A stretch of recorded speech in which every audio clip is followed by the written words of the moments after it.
Hello po, dito po ito sa Boston. So habang wala kaming project, ito po yung ginagawa namin, yung isa namin unit na nakuha namin. So hulugan pa po ito tawag nito. Clean title naman ito. So inano to sa amin ng aming isang kliyente. So ito po siya. Row house lang po yan na may sukat na 64 square meter. So, ang plan po namin dyan is gagawin namin siyang 2 unit na paupahan. So, ito po yung itsura niya. Yan. So, row house lang po yan. So, ang kagandahan po dito sa Boston ng row house nila is meron po yung poste. So, ang bakit po namin alam, kasi dyan po kami nagsimula talaga sa IPEC ang aming pagsasubcon. So, hindi siya kasi nakita. Hindi ko na mapakita sa inyo yung view kasi nga meron siyang mangga, may talisay, hindi na talaga kita. So, balik gagawin namin kasi dito 2 unit siya para mapaupahan. So, gagawin namin siyang up and down.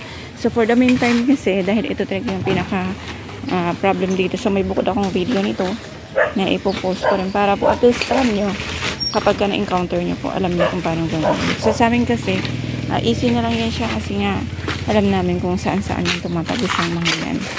So, sabi ko nga sa inyo, dito kasi kami nag-start. So, ito yun. So, makita nyo itong ano na to.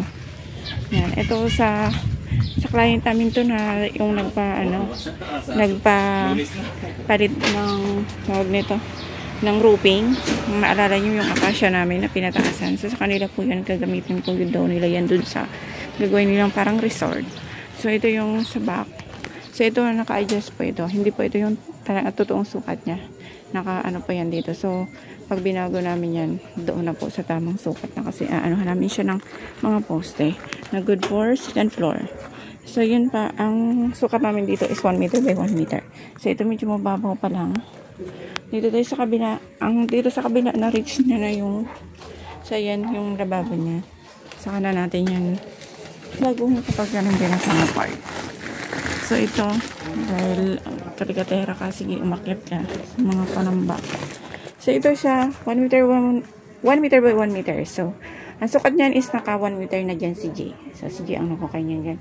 Alam mo ng 1 meter yan. So, itong masaya dito.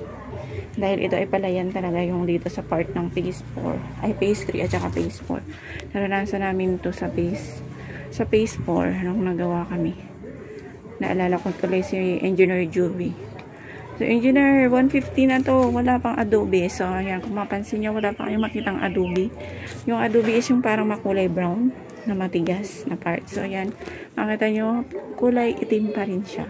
So, magka-adjust pa rin po kami yan. At least po, mahanap namin yung Adobe na part. So, palaliman pa po nila yan bukas. So, yan po yung mga parang malagkit ang lupa.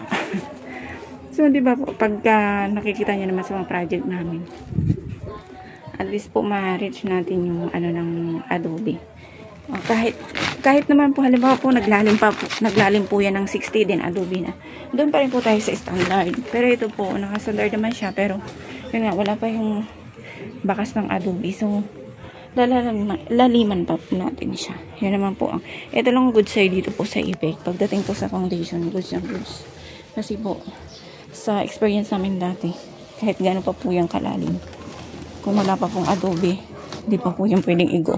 Or may experience naman po kami na 60 pa lang siya, pero may Adobe na, pero pinalaliman pa rin po na naambot namin yung 80. Doon sa experience namin kay Engineer Juby.